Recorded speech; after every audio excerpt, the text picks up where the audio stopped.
say us your name and the organization and a little bit about CFO? What kind of children and what do you do here? Yes. Yes, I'm Felix Diambo Uma. I'm currently the Director, Children First Organization. We take care of vulnerable children. We have 3 programs: a residential program, outreach program, and the preschool program. Basically, in the preschool program, we identify vulnerable children from Nyalenda slums. And these children, they are educated, they are given the basic preschool education. Then in that period, we monitor them. If they are less vulnerable, by the time they finish their preschool, they just go to school. If they are more vulnerable, we recruit them to the other programs, either the residential or the outreach. The residential, the most vulnerable ones are picked from their guardians. Then we stay with them from the age of 13 to around 14. We follow them up until when they are independent. Then in the outreach, we take care of them from their families, from where they stay with their guardians. We give them educational support, health support, and just nutrition. We also provide foods, regular monthly foods. That is basically what we do. How many children are you working with? Currently, we have 98 children in all the programs. Okay. Yeah. Well, you were introduced this year, or you were here on the follow-up programs as well, right? In the follow-up program, I was there, but I wasn't engaged in a personal level with the people. Yeah, I was just an observer. So what is your impression? You're observing a little bit the Kisumaritis for Children program from the follow-up and now in the second level of training. Yeah. What do you notice? Do you think, what is your observation of the effects? Yeah, basically, most of the children who participated have changed a lot from their behavior. Others were very quiet. When you talk to them, you have to put a lot of effort to get information from them. Then after the engagement, some of them followed up. Others, we didn't know they could dance. Then from this, they easily dance when we give them music. Others just want to show what they can do. Others, with the masks, they can perform. They feel like they're not being seen, so they talk freely with the mask they have. It has changed. And that is why even the follow-up program, there are some children who, in the current program, the second academic program, there are some children we brought in who are not in the other, because we think maybe if they come in, this will help them open up. It has really helped us in associating with the children, and they're very happy. We're happy when they're happy. Are there changes stable after the follow-up that stay? It's not just for the moment. Is that a general change for the child? Yeah, so far those who participated, their changes are stable.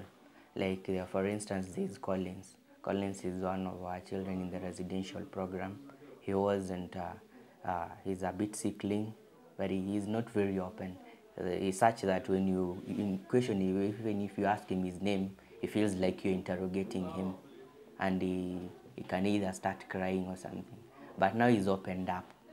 Collins, you can have a one-to-one chat with him, and I have seen that throughout. I was even, before I came here, we have even talked to him. He's the one I sent to go and bring the extension for the teachers, and I think the change is very stable. Okay, how many children do you have like that they change for talking? And how many cases? It's around 7. 7 cases. 7 cases, yeah.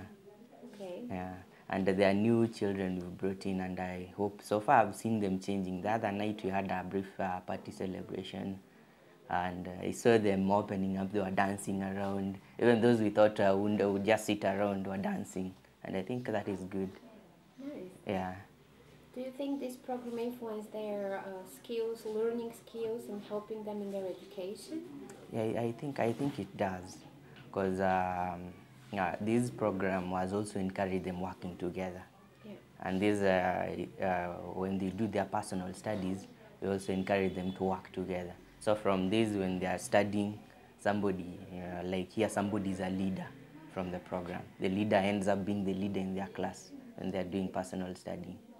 So this has boiled down, and we hope will influence their performance eventually in class. Yeah. Yeah. Okay.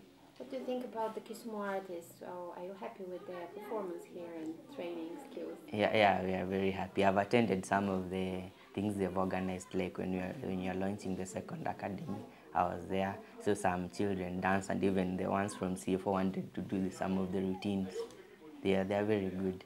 Yeah. Yeah. So do you think there is a future for this kind of approach with creativity and arts, working with the vulnerable children in Kenya? Yeah, I think it should be encouraged, and like in the education system, Kenya, it's more of like the classwork, but classwork is not basically everything. Some have talent, and nobody is looking at the talent, and I think such a program would magnify even the talent. As much as somebody is good in class, they might be better in other activities, like doing the art activities. And I think through this, if maybe you broaden it, we will have maybe more artists, more singers in Kenya, very good ones, because they're nurtured when they're young. Yeah. Do you like dancing yourself? Yeah, I do a bit of dance. What do you think in Kenya all the people can dance, all the children can dance and sing? What is it? Yeah, I think most of the children who dance, like the ones they look at the TV and they learn from what they see. So somebody shakes and they want to shake like somebody's shaking. Yeah. So they're very fast learners. Yeah, they are very fast. So after we'd attended the lounge, some of them were trying the routines. And I even asked one of the teachers if they can teach them just a bit of the routine. Then they do a presentation for me with CFO board. Yeah. Okay. Yeah. Great. Nice. Nice. I don't know. Do we have another question? Not really. If you want to share something for us, that's enough. If you want anything that I forgot to ask you, would like to share, you could do that. Yeah. My comment would just, I would really want to, I think I would really want this to continue. And from what we've seen, I wrote some proposal to the board, and we were saying maybe we would at some point incorporate with the preschool, the CF school. We would also want to bring an art section where the children in the afternoon section, they would do basically arts. Then I would work probably with volunteer artists now that we've known them through you. So those who are free around that time could come, and maybe from it, if we have funds, we'll probably have an academy, just a full-time academy for nurturing children who are young. Then from there, they can find maybe musical instrument they can use. Those who love drums can beat drums. Those who can sing can sing. Yeah. Great. And we hope it will work. And I hope you people will still be around and help us more. Yeah. Yeah. Thank you. Yeah, thank you. Thank you very much. Okay. Enough? Yeah.